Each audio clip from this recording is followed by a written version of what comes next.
All right, so now the moment you guys have all been waiting for, supply and demand together at last. Let's see what happens when they're both put in the same place. Well, they're always in the same place. Markets, you guys live in a big market, the United States, a free market economy with some government control, brings buyers and sellers together.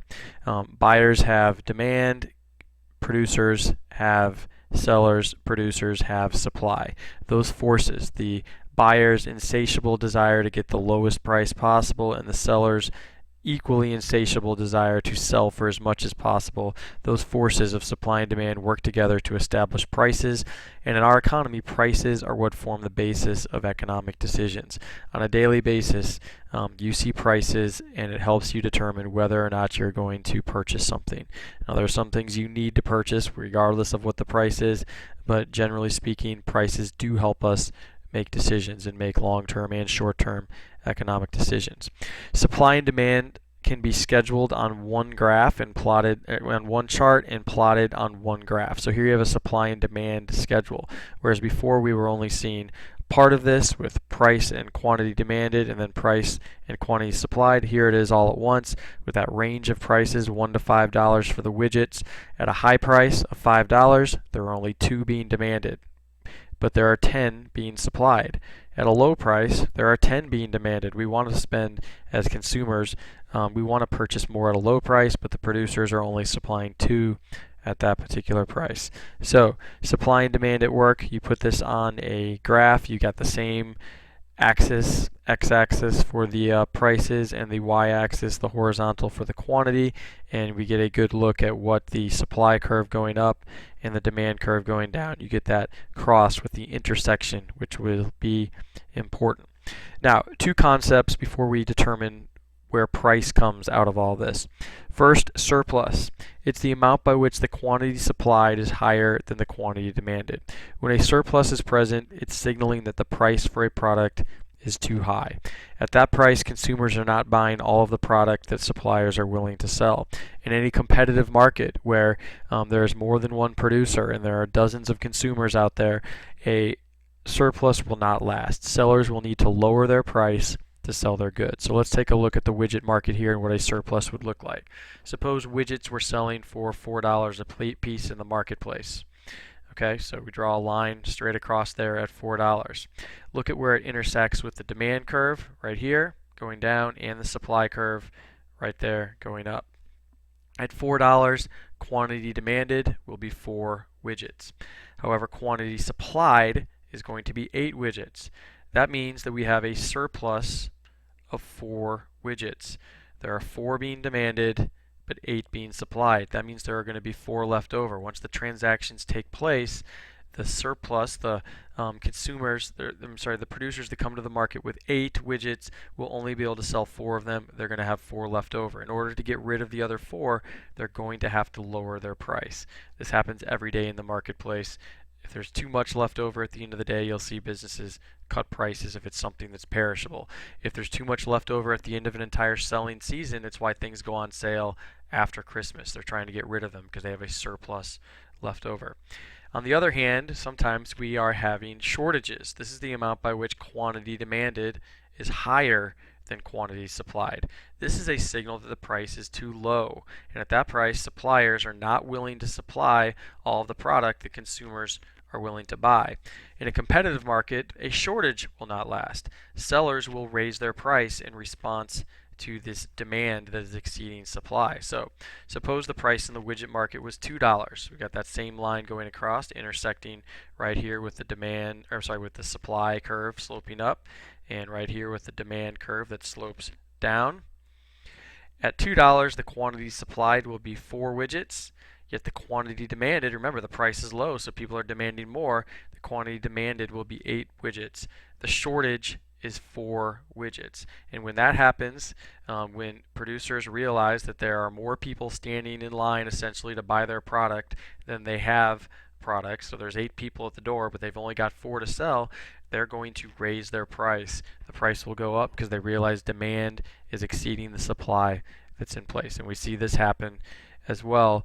When things become very popular, the price of it goes up. When Sony releases their PlayStation or Microsoft releases their new Xbox at Christmas time, and they realize that there are people waiting in line and everyone's going to want this new thing, yet they haven't produced enough of them yet, the price will be very high. They can put the price at a high level because they know they can sell it out. They essentially are having a shortage, and sometimes shortages are created intentionally in order to put a price at a higher level on a product. However, when operating without restriction, our market economy eliminates these shortages and surpluses. Over time, a surplus forces the price down, and a shortage forces the price up until supply and demand are balanced.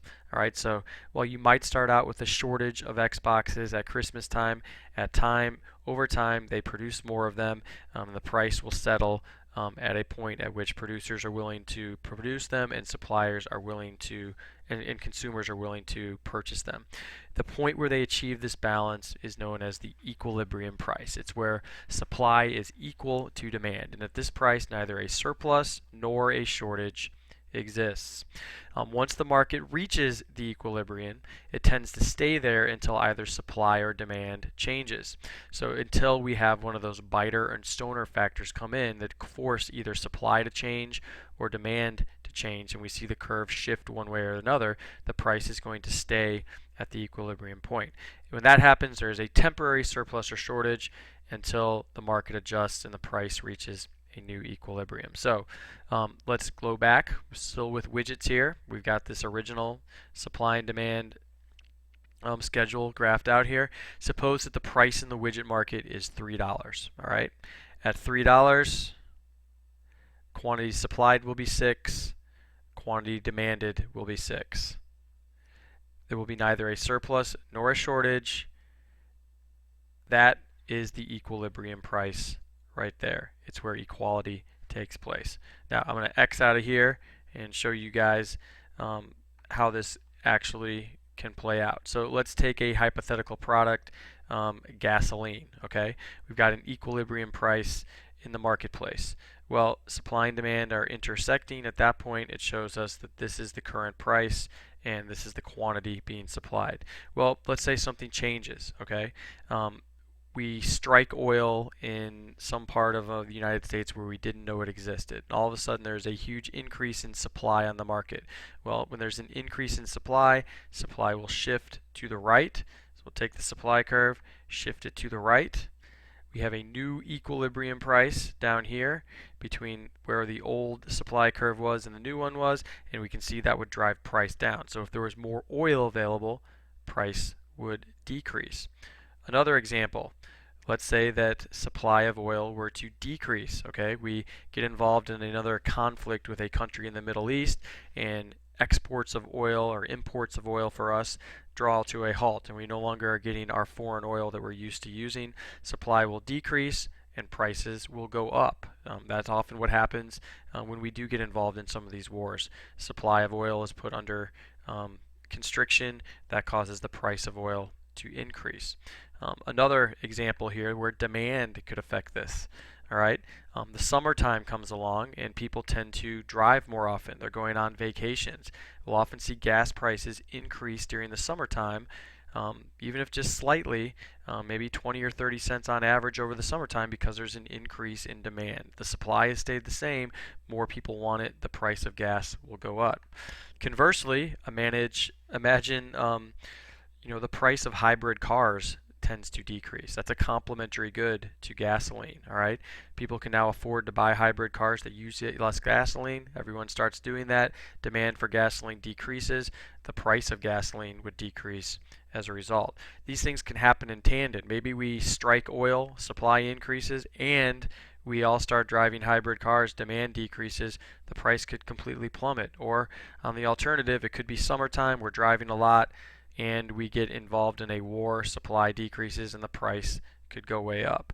Or you could have a little bit of both. Demand increases at the same time that supply were to increase, and things could stay the same. People want more, but there's more being provided for some reason, and price would remain the same. So that is how changes in supply and demand, those things that we learned about by themselves, can impact prices depending on what happens. And it's where you got to remember the biter factors, the stoner factors for supply, and then which direction. Is it going to increase or decrease demand? And that helps us know what's going to happen to prices, the original price, the new price.